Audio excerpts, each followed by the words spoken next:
Hey guys, Colorado Camperman Brian here. So I'm doing some dispersed camping here near Wilkerson Pass, which is probably about 35-40 miles west of Colorado Springs. But I want to show you guys how to lift up your camper and set your jacks up.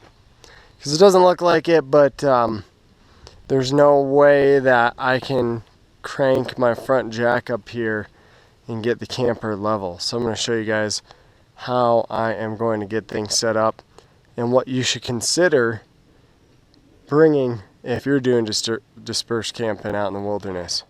So if you watch my video on the top 15 must-have items when you disperse camping, one of the big things I have on there is blocks. So I actually bring 3 tubs of blocks in addition to these yellow wheel blocks. Now you could just use all these yellow wheel blocks, or whatever color they are. I got some blue ones in the back too, but I would recommend just using wood too, because it's a heck of a lot cheaper. Those blocks can get kind of expensive.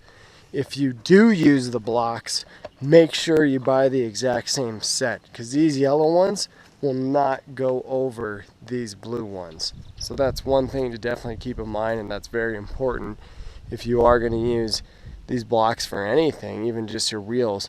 Make sure you always get the same brand and the same set, because they're not all universal. So I have all sorts of blocks in here. I have 2x6s, I have 2x10, 12s. I also have homemade Brian's special blocks, where I screwed 2x6s together and then put Gorilla Glue in the middle. And then I have lots of 4x4s. I have a ton of 4x4s. And I have some of these huge big boys as well too. So I'm going to show you guys how we're going to get this thing set up and jacked up so it's nice and level. Alrighty, so just coming down by the jack here. So you want to stack up your wood as high as you can. I could probably go even a little bit higher, but this should be sufficient enough. This is where I really like the 4x4s or these landscaping timbers. These are just old landscaping timbers. You just stack them up Lincoln log style, and then you put a 2x10 or 2x12 up top to make a real nice platform. So this really helps. These are probably about 11 inches in length. And so, yeah, that's it. So what we're going to do is we're just going to drop the jack right down here. You're not actually supposed to lift your camper with these jacks. So we're just going to use the front jack, because that one's really meant for lifting.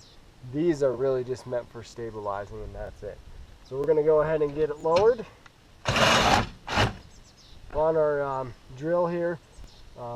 My jacks require a 3/4 inch socket, and then I have just a little 1/2 inch extension that plugs into my drill, and there you go. So now I'm going to show you guys what we're going to do next. So we're going to go ahead and raise the camper until we're level, and then drop our jacks.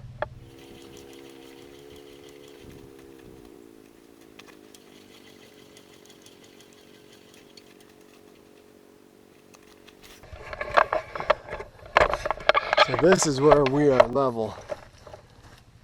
So we got to put more blocks under the jacks here.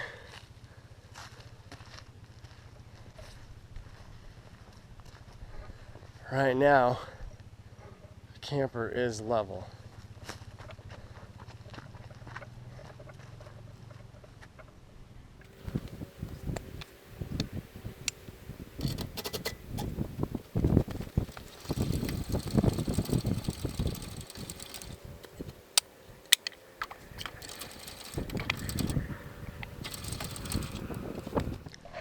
Alright, so that is it. We got our front jack all lifted up. We have 2 4x4s and then 2x, it's either 10 or 12, I don't know for sure. And then we got our jacks all set up. Again, you don't want your jacks to be full to the extent. Sometimes I'll see people with their jacks all the way down here, which is fine, you can do that, but you're going to get a heck of a lot more wobble within your camper. If you have something set up like this, it's still very sturdy. And yeah, so now we are level. So there is what the camper looks like level. Of course, the back, since it's going into the hill, we didn't need to do too much there. So that is it. So thank you guys for checking out this video on how to level your camper properly while dispersed camping. If you guys have any questions about anything, please comment below. Otherwise, thank you for watching. Please subscribe, and we'll see you later.